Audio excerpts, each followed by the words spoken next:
இவளால தினம் பயந்து பயந்து சாவறதுக்கு என் கையால இவளை கொன்னுறேன். சொன்னா கேளுங்க. பொம்பளை பிள்ளை அடிக்கிறது பாவங்க. அதுவும் அவன் நம்ம குடும்பத்துக்காக வேலைக்கு போறவங்க. கொஞ்சம் பொறுமையா விசாரிங்க. ஓஹோ, அப்படின்னா வேலைக்கு போற திமிர்ல தான் என் பேச்ச மதிக்காம ஊர் சுத்துறாளா?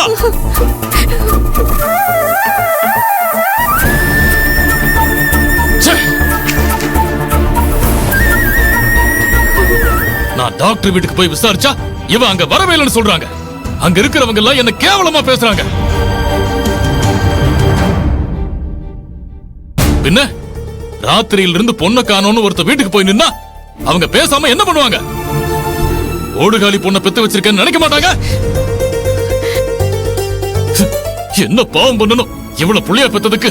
வீடு வீடா போய் அசையப்பட்டு இருக்கேன். எனக்கு என்னமோ அந்த டாக்டர் எவ்வளவு லவ் பண்றாங்களோன்னு எனக்கு சந்தேகமா இருக்கு.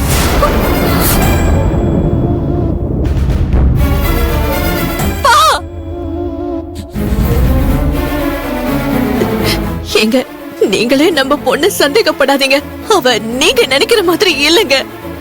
ஆமா, இவ நாம நினைக்கிற மாதிரி இல்ல, அதுக்கு மேல இருக்கா.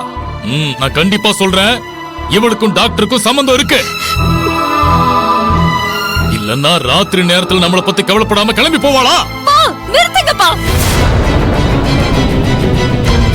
அவர் என்னோட ஃப்ரெண்டுப்பா. அவரை போய் தப்பா பேசுறீங்க. அவர் வீட்லயும் போய் இப்படிதான் பேசுனீங்களா? ஆமா, நீ பண்ண காரியத்துக்கு வேற எப்படி பேசுவாங்க? கடவுளே, இத கேட்ட ஆதி என்ன நினைச்சிருப்பாரு? இது மகளுக்கு தெரிஞ்ச என்ன நினைப்பா? ஐயோ, என்னடி தப்பு பண்ணது நீ என் மேல குறை சொல்லிட்டு இருக்க? நீ செஞ்சது தப்பு இல்லனா நான் பேசுனதும் தப்பு இல்ல. நான் செஞ்சது தப்பு தான்ப்பா. ஏன்னா நான் உங்களுக்கு தெரியாம போயிட்டேன். ஆனா நீங்க செஞ்சது மகா தப்பு. எங்க ஃப்ரெண்ட்ஷிப்பை தப்பா பேசுறீங்க. நீ யோகியமா இருந்திருந்தா மத்தவங்க மாதிரி முறையா ஃபங்க்ஷனுக்கு போயிருக்க வேண்டியதானே? ஆனா அந்த வீட்டுல இருக்கிறவங்களுக்கு தெரியாம திருட்டுத்தனமா எதுக்கு போகணும்? அதுக்கு என்ன அர்த்தம்? எங்களை ஏமாத்துறது இல்லாம அவங்களையும் ஏமாத்திருக்கீங்க. இதெல்லாம் கேட்கவே எனக்கு அசிங்கமா இருக்கு. இதுக்கு தான் அந்த மகிழினி கூட சேரக்கூடாதுன்னு சொன்னேன். நீயும் அவள மாதிரியே இப்ப லவ் பண்ண ஆரம்பிச்சிட்ட.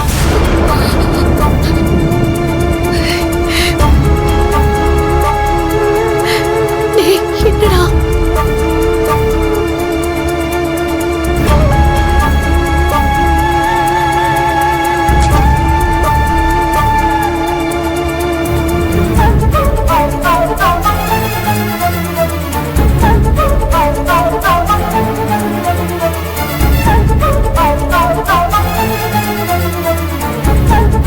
எப்பவும் நீங்க தான் என்ன கற்பூரத்துல அடிச்சு சத்தியம் பண்ண சொல்லுவீங்க.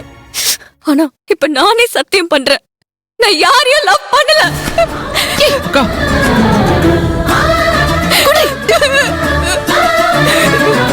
இதுக்கு மேலேயும் என்ன அதையும் சேர்த்து வச்சு பேசாதீங்கப்பா.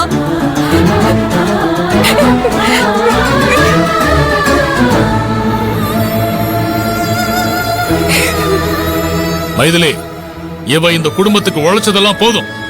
இனிமே ஹாஸ்பிடல் வேலைக்கு போக வேண்டாம்.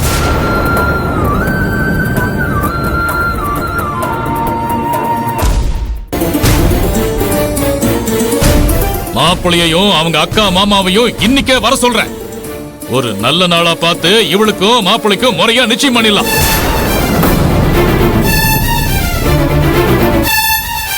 ஏங்க, நீங்க சொல்ற மாதிரி நிச்சயம் பண்ணிடலாங்க.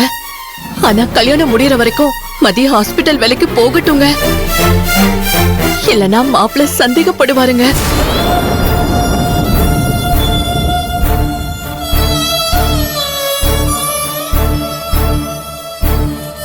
அப்படின்னா உன் பொண்ணு கிட்ட சொல்லி வை, அவ ஆபீஸ் முடிஞ்சதும் நேரா வீட்டுக்கு தான் வரணும். வெளியே எங்கேயும் போக கூடாது. முக்கியமா அந்த மகிழினி வீட்டு பக்கமே போக கூடாது.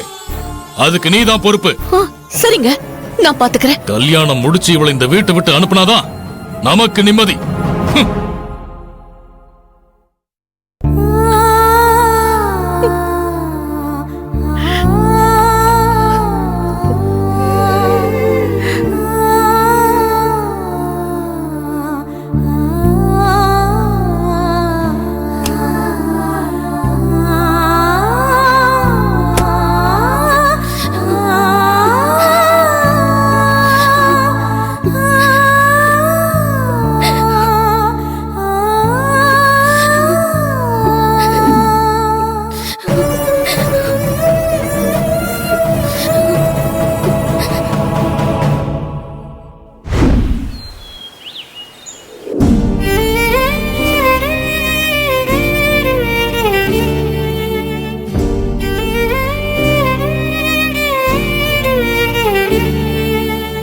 அண்ணன், நான் உங்களை கும்பிட்டுட்டு தானே ஆதிக்கும் ஸ்வேதாவுக்கும் நிச்சயம் பண்ண போனேன். ஆனா நான் நினைச்சது வேற, நடந்தது வேறையா போச்சு.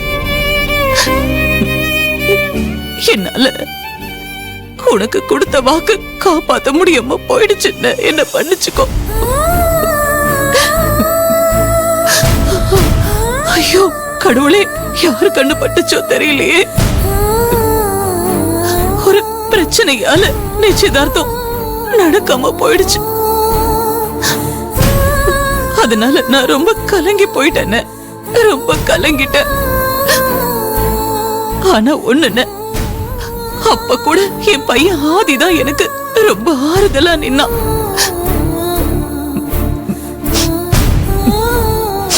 அண்ணன், நீ கவலைப்பட வேண்டான்னு, நம்ம பிள்ளைங்களோட நிச்சயதார்த்தத்தை திரும்ப ஒரு நல்ல நாள்ல நான் நடத்துவேன். கூடிய சீக்கிரம் நான் நடத்தி காட்டுவேன்.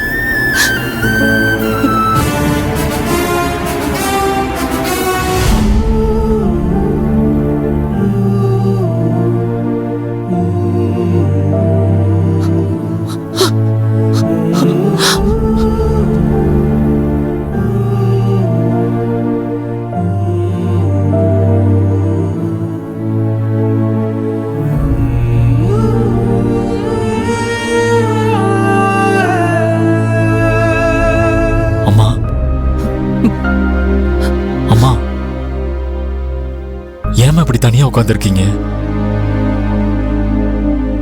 இன்னும் ஃபங்க்ஷன்ல நடந்ததையே நினைச்சிட்டு இருக்கீங்களா? ஆமா அதி, எல்லா மனுஷங்களுக்கும் கஷ்டம்னா சாமி கிட்டதான் வந்து முறையிடுவாங்க.